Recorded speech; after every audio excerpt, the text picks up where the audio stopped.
Good morning, everyone, and welcome to our Pitchmasters workshop in August. Hard to believe the summer is almost over. Really excited to have everybody here with us today. Two exciting companies, BuildWise and Bakkt, that will be presenting. My name is Lisa Friedlander. I'm representing Next, powered by Shulman Rogers. Next is an innovative platform for the delivery of legal services to startup and emerging growth companies. And we are thrilled to partner with Maryland Tech Council and SeedSpot for the presentation of Pitchmasters workshop. I'd love to introduce our judges for today from Maryland Tech Council, Brad Fackler. Brad, do you want to introduce yourself and say a few words? Hello, everybody. As Lisa said, I'm Brad Fackler, representing the Maryland Tech Council. The Maryland Tech Council is the largest trade organization in the state, representing technology and life sciences companies. Thanks, Brad. And then we're excited to have back one of our fabulous guest judges, Inez LeBeau, who is incredibly experienced in a lot of different ways, of course, but certainly of giving pitch feedback. So Inez, you want to introduce yourself, and thank you for being here. Yeah, thank you, Lisa. So my name is Inez LeBeau. The name of my company is Enterprise Transformation Solutions, ETS for short. And I help prepare entrepreneurs for funding. And I am partners with Ken Wong and Connectpreneur, as well as with Next. And Connectpreneur is investor lead generation platform. So when you are ready to present, Connectpreneur might want to be for you. Terrific. All right. Well, welcome, everyone. We are going to go ahead and get started. Seth from Bakkt will be presenting first. So Seth, at your convenience, please go ahead and share your screen and get started. I will be monitoring time. As we all know, entrepreneurs have 6 minutes to pitch. So we might give you a little bit of leeway, but other than that, we will cut you off. So feel free to get started at any time. Sure. Thanks for having me here. So, hi guys. My name is Seth Mutari, and I'm based in the Virginia, DC area. And I'm the founder of Bakkt, and I'm going to present Numi3 platform. Numi, basically, it's abbreviation for numismatis. It's a Latin French word, means a coin collector, and number 3 for Web3. So if you are wondering why I cannot pay or earn crypto at the supermarket like Walmart, then you are at the right place. So let's do it. I'm sorry, it's not moving. Okay. Can you do me a favor? Can you speak up a little bit? Maybe it's just me, but. Yeah, can you guys hear me? Well, now it's better. It's better. It was really Yes. hard. Okay, so I'm gonna hold my. Yeah, no, it was really hard. Thank you. Yeah. When you go through it and we didn't hear it. So. Sure. So what is Numi3? Numi3 is a global regulated digital merchant platform where businesses can accept crypto payments in the store and online. We provide free iOS, Android app, API for businesses and consumers. It's enabled with flexible contactless payment capabilities via QR code scanning. Numi3 is crypto and blockchain agnostic. Currently, we support Bitcoin, Ethereum, and stable coins like USDT. The service availability depends on the money flow. So for the payments and from regulation perspective, we are clear to operate in California, Utah, Wyoming, Indiana, and South Carolina. For the other feature, which is the rewards, we are clear to operate in all states jurisdictions and over 70 jurisdictions around the world. So before I dive deep into what's the problem that we are trying to solve, just giving you some history. The payment revolution started from people exchanging with gold, then dollar, then credit card, then the wireless payments, then the cryptocurrency Bitcoin, which is the P2P transactions, peer-to-peer transactions, and then we're envisioning the world is going to be basically using daily life to process payments in store and online. So there are some trade-offs between centralized and having one party to control the assets with providing security and scalability versus the current blockchains and crypto. They are decentralized, which is good. People looking at these things, but with security, but sacrifices scalability like speed and throughput. The currency transaction fees, I just want to mention, currently with merchants is based on the base fee and the percentage of the transacted amount, while the crypto transaction depends on the data per byte that is sent on the network and the network congestion. And you have probably heard about Web3 revolution. We have Web2. The Web3 is building projects with community and incentivize users by providing rewards for participating in that project. So what is Numi 3 proposition? So we provide a software that the business can install for free. They can generate bills, and customers can basically using our software on their handheld phones to basically pay with the QR code scanning. So currently we provide a real-time payment transaction with we charge per processing fees and real-time crypto rewards transactions. So the real problem that we are solving is the adoption. So currently there are missing secured user-friendly solutions with instant verification and real-time transactions. The market, we are targeting small, medium-sized stores like supermarkets, retail brands, e-commerce employers, organizations, and metaverse projects like gaming. But we are starting with the small business. And the solution is really to build kind of a mesh between the centralized and decentralized system. So just to give you a little bit of idea, so if you go to the store and you pay, it's a lot of complexity behind the scenes. There is the transactions goes to payment gateway providers like PayPal or Square, then it goes to Visa, and then there is a merchant bank, and there is the consumer bank. All these verifications adding more complexity and more cost. And you have separate system for loyalties and social media. With Numi, it's really so simple. It's our API to phones or tablets. You do the transaction and then we do the settlement in batch processing on the blockchain. The mobile markets, payment markets is gonna grow, projected to about 3 trillion by 23. And we have, as you see, like China and Southeast Asia, they have more implementations, and they are far ahead than the US. The loyalty market is growing to about 19 billion by 2028. So how it works? So this is the business application. The business comes in, they generate a QR code, they enter the amount with the payment method, any crypto type. We generate a QR code. The customer comes in on their app, they scan the QR code, they will see the payment amount, and they will do pay now, and the transaction will be like in seconds successful.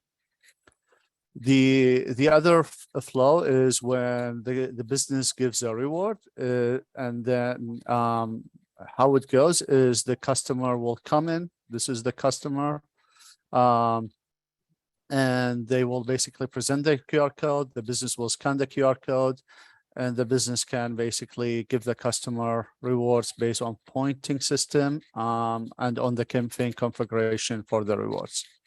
And then the customer can redeem from different sources, different cryptocurrencies, and can spend it anywhere. So the competitors currently, like PinDX, they are in a crypto space. They charge 2 to 4%, and there is fees for acquiring the merchant device, and there is in the current system like Stripe or Square, they charge 2.7% plus 5 cents at least, and you see, it's so complex. We are profitable about 0.006 dollar per transaction. So we believe our margins is really high, and we can be very competitive and save businesses on transactions. Steph, if you're going to have to wrap it up, unfortunately, you're already at 7 minutes and I'm sorry. 30 seconds. Yeah. So about me. So I used to work in Silicon Valley, in companies like IBM, Oracle, Adobe, Yahoo, and the past couple of years I've been at Capital One, building payment solutions as a leader there. This is my team. I have a full team here in the US and 10 engineers in India. And I work with 2 legal firms. This is our roadmap. We partnered with 5. Steph, Oh, I'm sorry. Okay. Yeah. You're at 8 minutes now. So to be fair, we're gonna cut you off there. And I'll let Inez kick off with the feedback. If you can stop sharing, that would be great. Yeah. Seth, besides that, it was way too long. There was a lack of cohesion. It was you should have what's your problem, your solution, product, market, competition, traction, team, financials, and your investment request if you were looking for money. You had a solution, then you had the problem, then you later on you showed how it worked. Honestly, it was, for me personally, it was really hard to follow exactly because it was lack of cohesion. It was way too much information on your slides. Every slide should have maybe 2 or 3 bullets. And I noticed right from the beginning that you were reading what was on the slide. When you have that much information on slides, people only listen for 2 minutes and 40 seconds. And I would say that you end up losing your audience right away. Certainly me. That's just, my feedback. I think your intonation pattern was a little flat, and you really need to have just less information in an order that is cohesive. So that's my number one above all else. That's it, Lisa. Yep. Thanks, Inez. Agree. Brad? Yeah, Seth, there's a lot that Inez says that I agree with. It was very detailed. Your presentation was very detailed, to the point where you obviously didn't get through the key information that you needed. This is a very, I guess I'm going to call it a hot area right now. They're with competitors, and it's really unclear to me what your so-called secret sauce is. Why would somebody want to go with your solution over the ones that are already out there? And again, just something that Inez says, and I want to go back because I think it's very important. You presented your solution, and then you presented the problem, and when it's done in that way, it's a lot like I have this answer. Now I have to go find a question that it will answer, and so I think you really need to number one, simplify this and get to the key points a lot quicker. I just want to add quickly that, by the way, when you're presenting, it's a trailer to a movie. You know how you watch the trailer before you decide to invest the next hour and a half or 2 hours? Or, when you get a book, I read the jacket to see if I want to read 400 pages. That's all this is. It's like a teaser, right? You have to draw me in. And I was totally lost in that whole presentation. Thank you. Thank you, Brad and Inez. Steph, I think you've got some good feedback. I would agree as well. Simplify, simplify, simplify.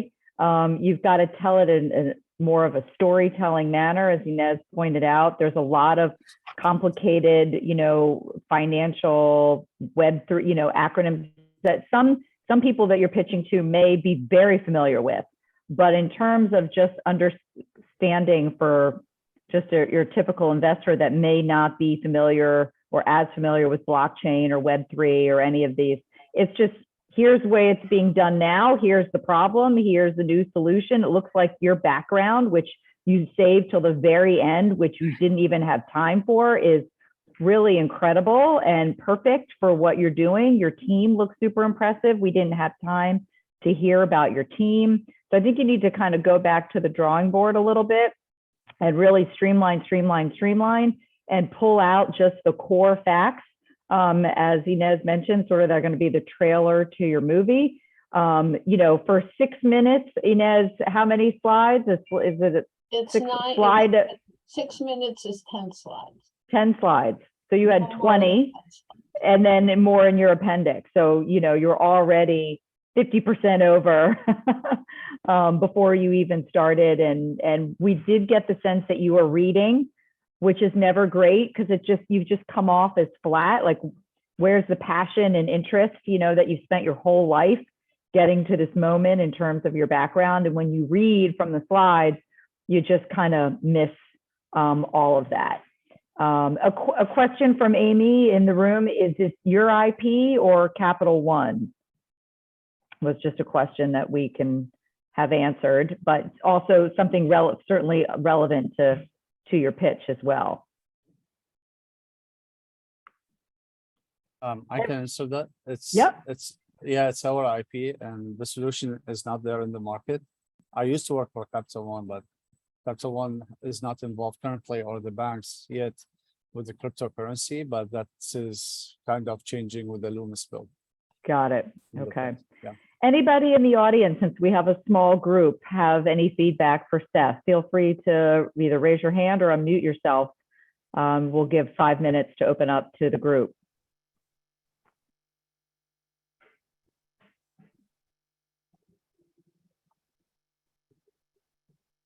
Well, could I ask a question? Sure. So am I correct in what you're dealing with is you're trying to facilitate easy transaction and payment at the retail level for the most part using crypto? That's correct. Mm-hmm. So currently it's missing on the stores. You cannot pay with crypto in Walmart or anywhere. It's because of the limitation in the technology.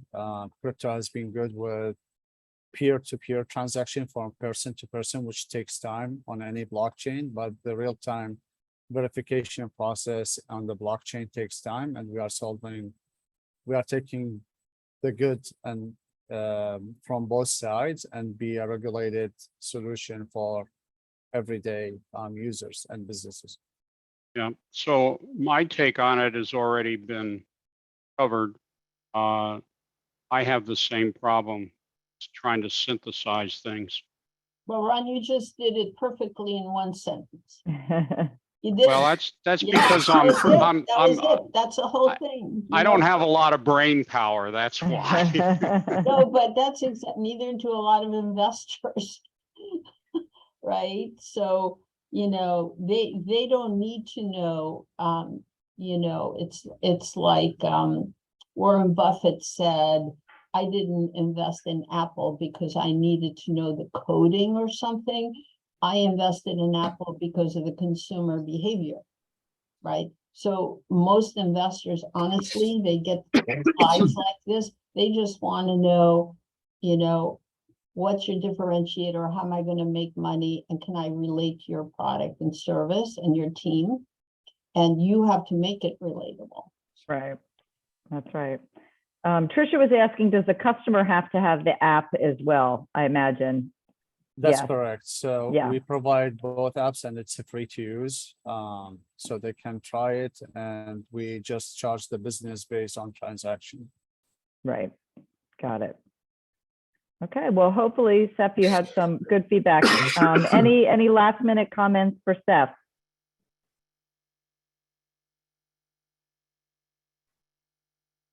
Okay. Terrific. Well, thank you, Steph. Appreciate it. Hopefully you found that feedback Yeah, useful. thank you so much, judges Yes. and the audience.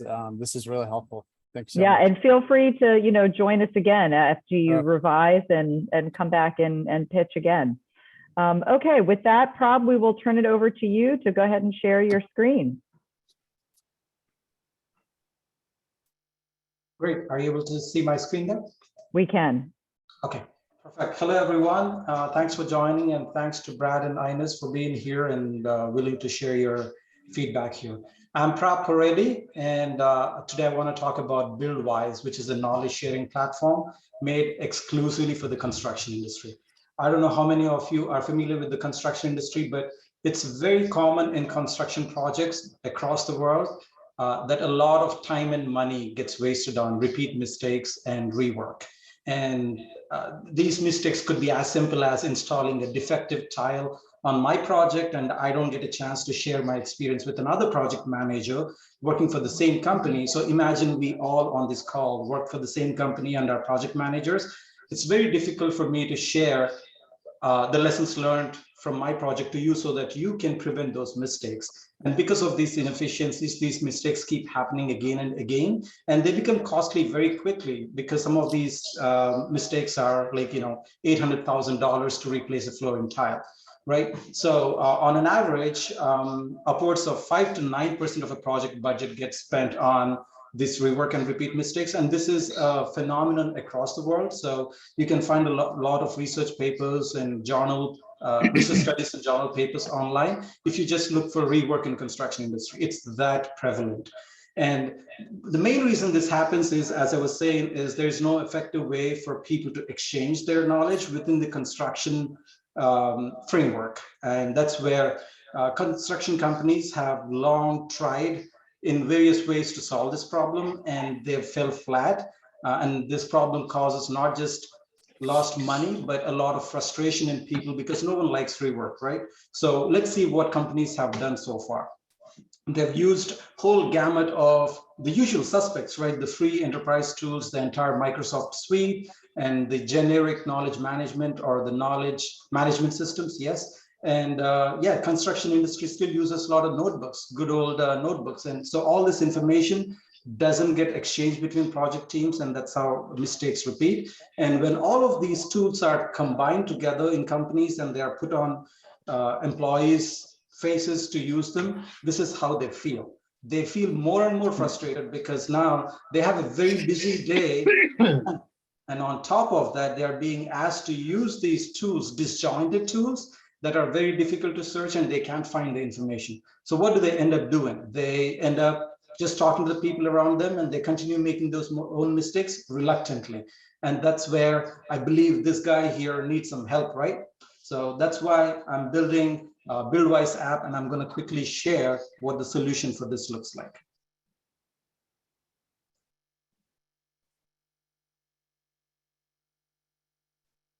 All right, so the solution for this, are you able to see my screen? My mobile app screen? Oh. We're not. We're still seeing the first screen. Okay. Now we are. All right, great. So the solution for this problem is a very delightful, easy to use interface where the construction information is provided in a very engaging way. This simulates a social media news feed, right? Very little effort required to even follow what the information is being shared here. Every user gets to personalize their own feed. They get to choose the topics that they want to follow, whether it is a particular division or for a particular project. And users in a company can get to quickly post their experiences, like an add a post. Or another secret sauce of BuildWise is users, actually project managers or anyone in the company, can get to post a question, and the AI in BuildWise will route that question to the suitable experts within the company, and they get a push notification and they see a question and they answer. Now the answer can directly add to the cumulative knowledge base within the system. So in the future, no one will have to bump into the same problem and repeating that mistake. And the user interface is very easy to use, so people can even connect with people who are asking the questions and have a conversation. So the knowledge sharing just becomes very intuitive. And there are multiple other screens that I can talk through, but in the interest of time, I'm going to stop sharing the app and I'm going to get back to the presentation here. All right. All right, so we have seen what the solution looks like, and then there are three things that BuildWise does, and it does very effectively. It makes capturing information very easy, distributing knowledge very intuitive and effective, because the AI knows what is the right information and when is it more suitable and who is it who should it be presented to. And it also, as I said, connects people and thus builds a community of people rather than just sharing information. The problem for the market for this problem is humongous because it's a worldwide problem.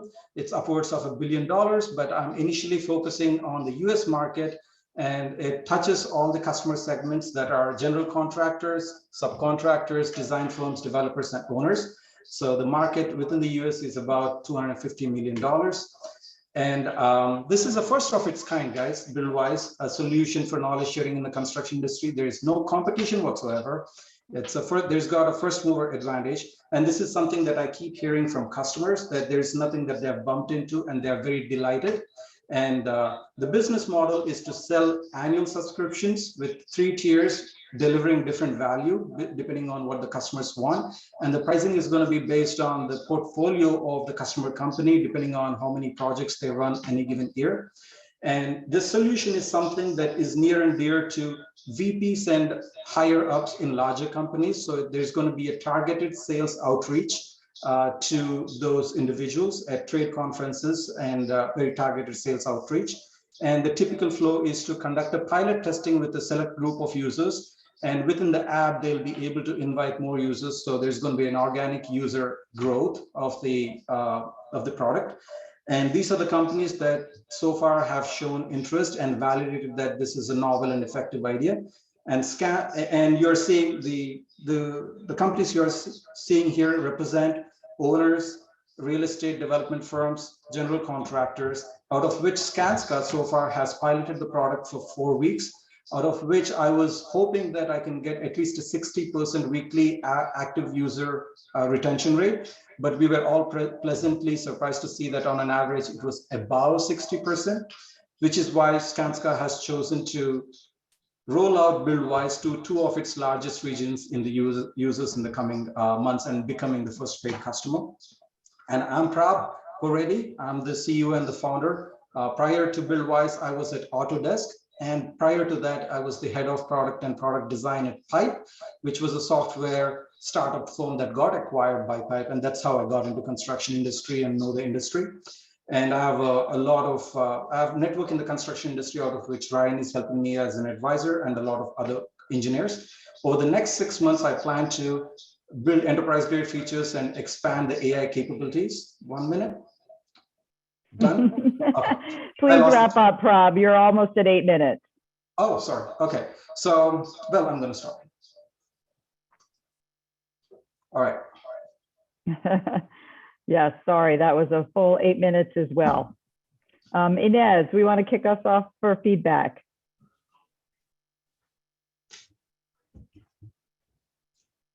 You're muted. You need to tell a story. You paint the canvas, right? You start off with, you know, why did you decide to start this? Because you found, you know, there was some kind of problem. And then good news, you know, we've come up with a solution. You should not, when you're presenting, go somewhere else to show us. You should take a screenshot and make a slide. Okay. Okay, this is really critical. People, you're going to lose everybody. You're going to lose them. The other thing I want to tell you is when you have too many bullets, when you're talking too much, you're going to lose people. This is what happens. You're presenting. Now you have a slide, all these words and everything. People are going to stop listening to you, not hear a word, and start reading. 2, don't shorten the bullets, just summarize them and talk to me, you know, talk to me. Don't read to me what you have there. All right. It's critical that through every slide you tell me a story.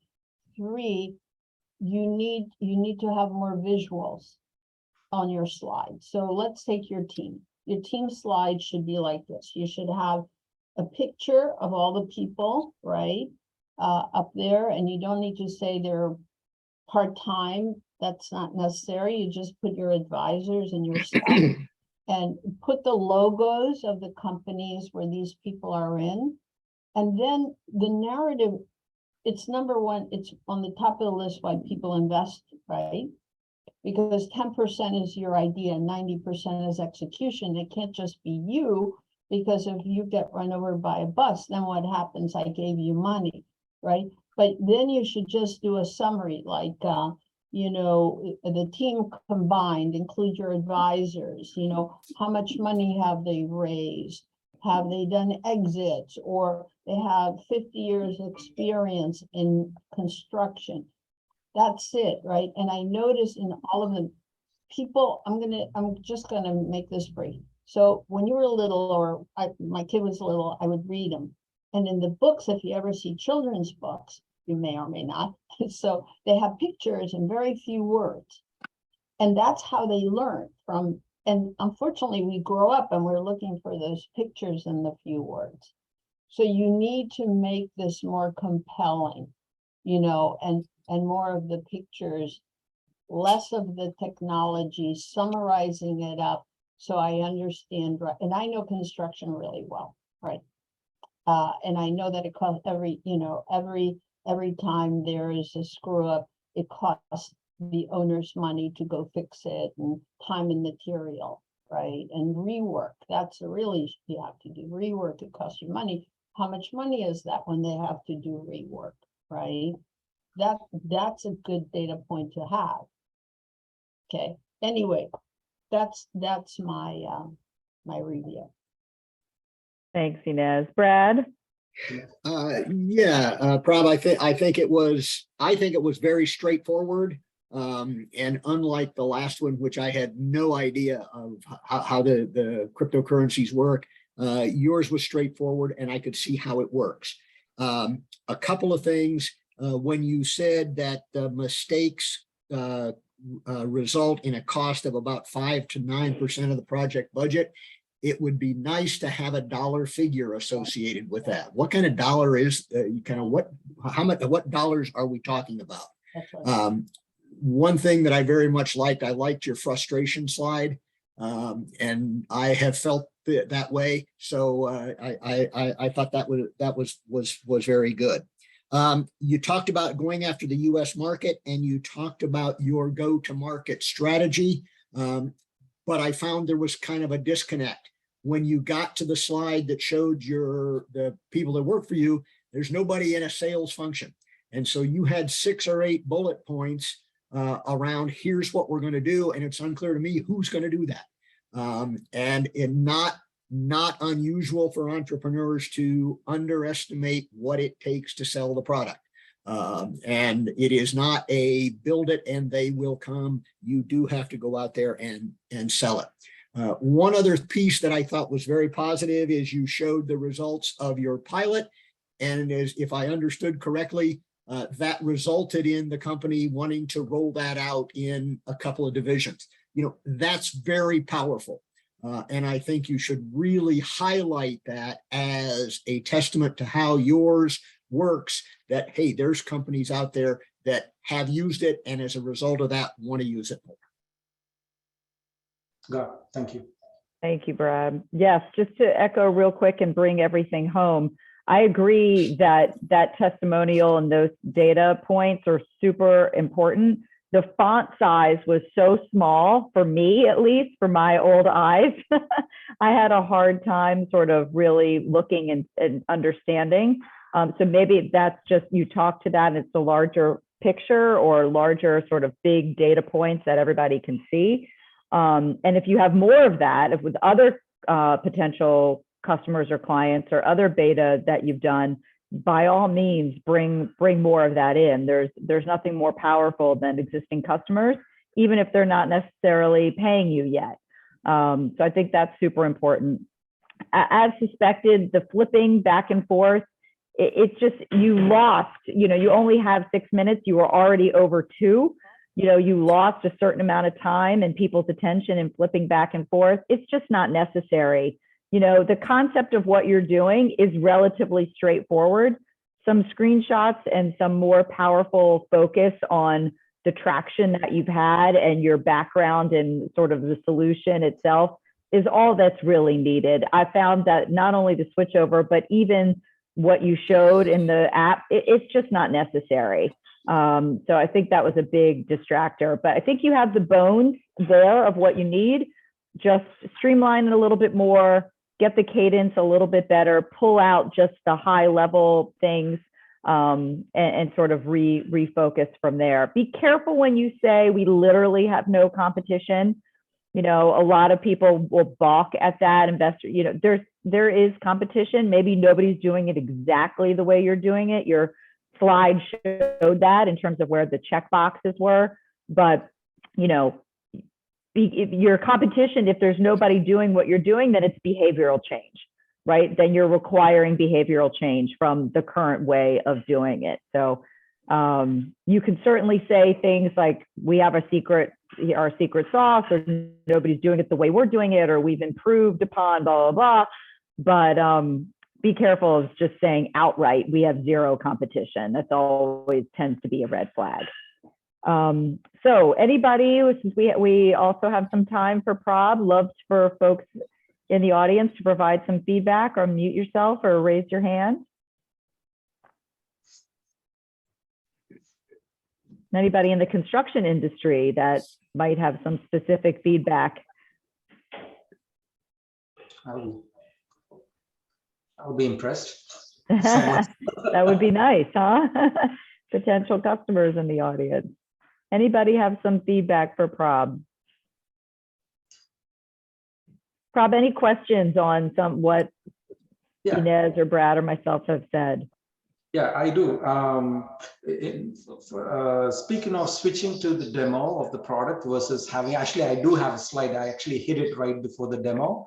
It's because I've been getting like mixed reactions when I talk to people, because a quick 1-minute demo, people say that it can like really,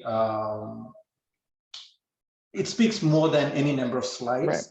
So which is why I was like debating, okay, should I just show a screenshot, which I had, but then people will be left to their own imagination as to why is this even special? Why is this even different? Because the knowledge sharing is like an age-old problem, and how is this different, right?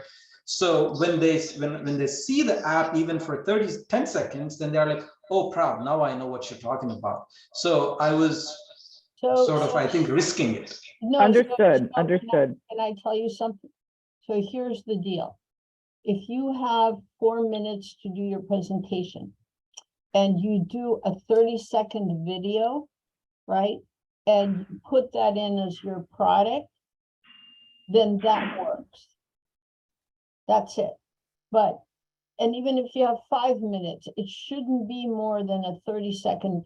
You say, here's my company, here's the problem. Well, I have a solution. You talk a little bit about your solution, and then you say, I'm going to show you a 30-second video, how it works. You show the video, and then you go on to the market. Okay.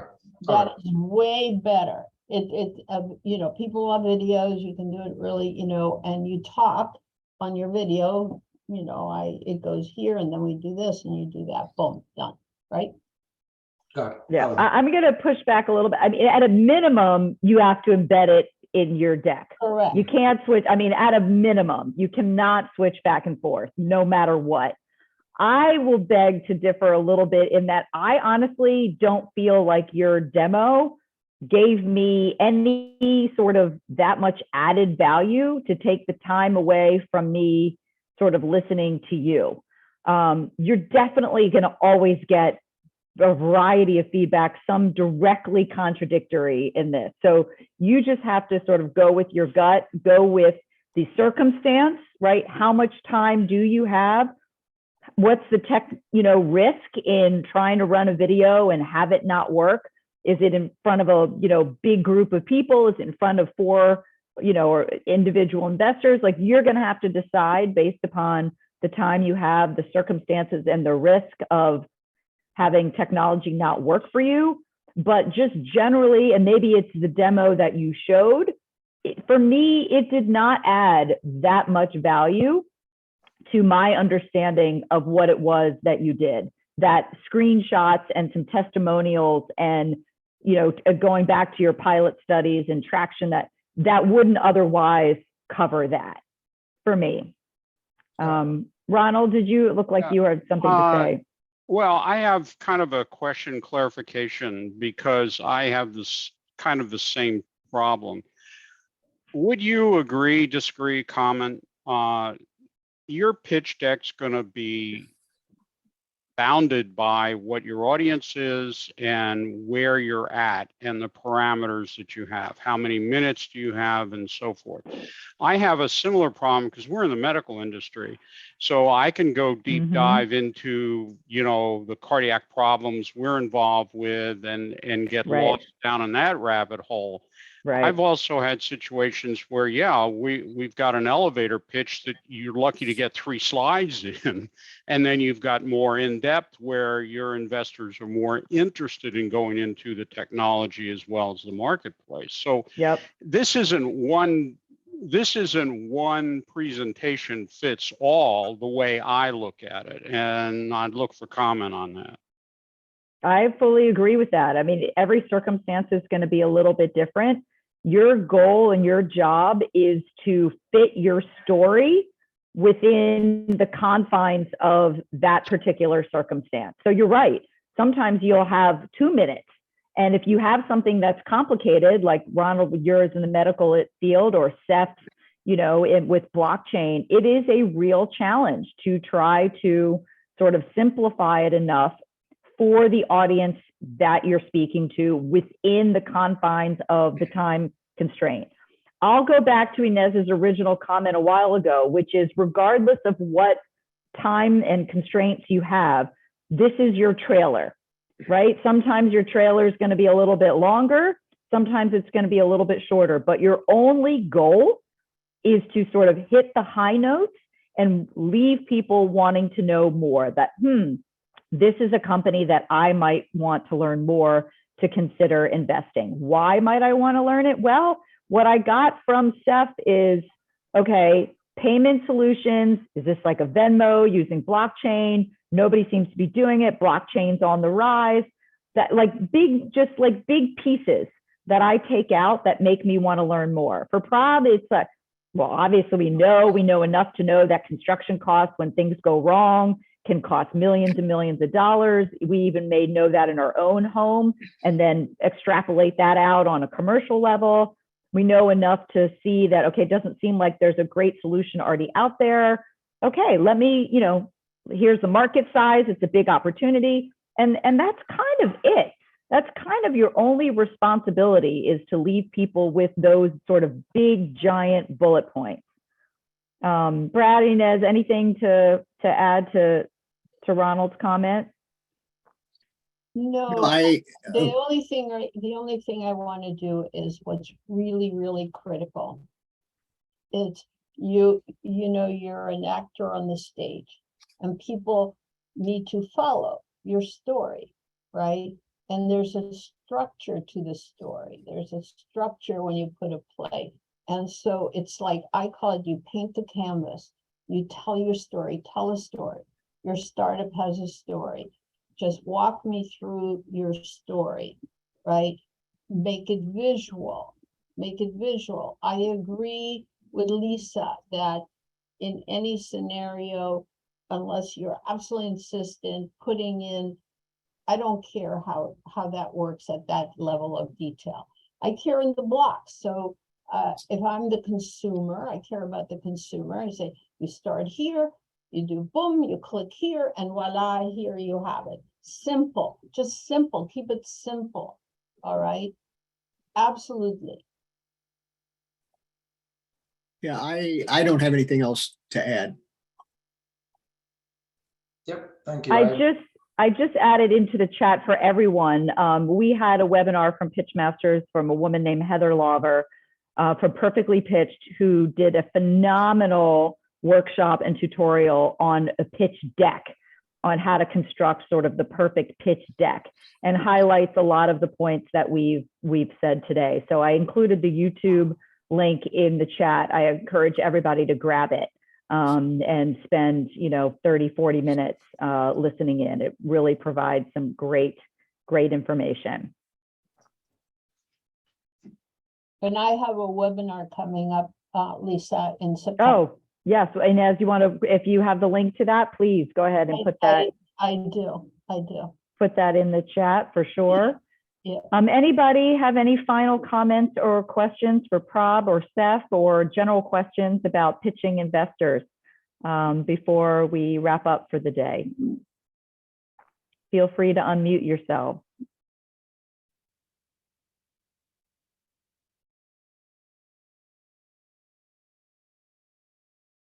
Okay. Well, Prab, yes, go ahead, Seth. No, I was just gonna say it's very constructive feedback, and I'll work on refining my pitch as usual, and then come back on the next show. Hopefully, you guys gonna see a better pitch with the limited time. So thank you so much. Terrific. We would love to have you back. We would love to have everyone back. And just to reiterate the confusion for some of you today, my apologies.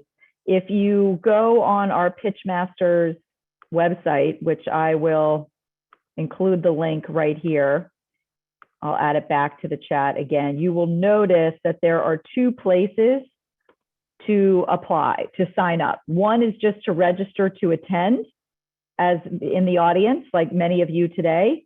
And then there is a link to actually apply to pitch.